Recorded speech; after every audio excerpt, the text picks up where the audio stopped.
I remember when I was a child and I was first taught to hate myself.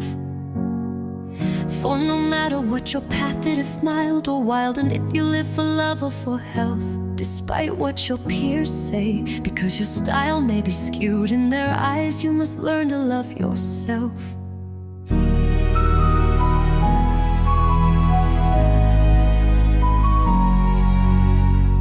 I remember crying my eyes so red and full of dread for the fear of not fitting in, for being ripped out of one school to the next and not being able to grasp a friend. I have taken these emotions and stored them in a bin,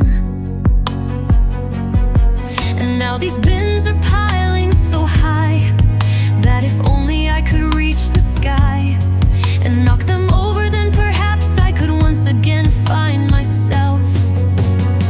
But is the self that I would find laying idly by be the self that once built these walls with fear? And if I stepped in there with my peers, repair my heart if they knew it was their fault for putting me in these bars and giving me these scars? Would they help me gather the pieces? And I would beg to Jesus that my loved ones would be aware of me enough to put the puzzle back together again.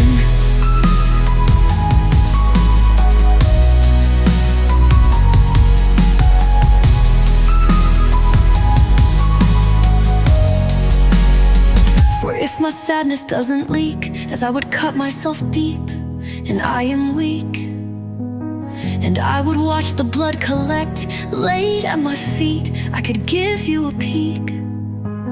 But only once you found the puzzle pieces that are my mouth would I once again find myself and be given the gift to speak.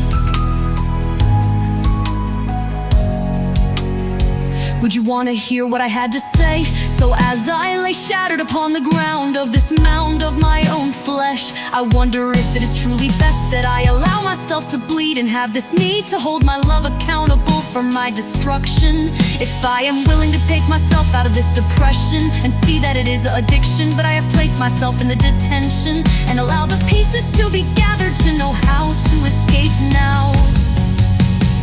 I really need this attention, perhaps only if I had deflected the attacks that would lead me to believe and scream and have the need to plead with my peers that perhaps had disagreed for my need to be freed of their prying eyes and condemning lies of their own realities that perhaps even they are themselves unaware.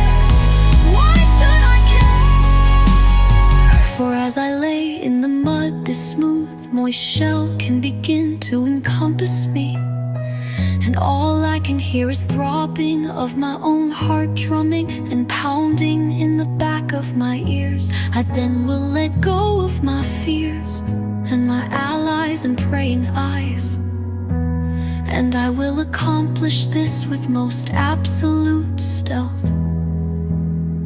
For I will once again learn to love myself.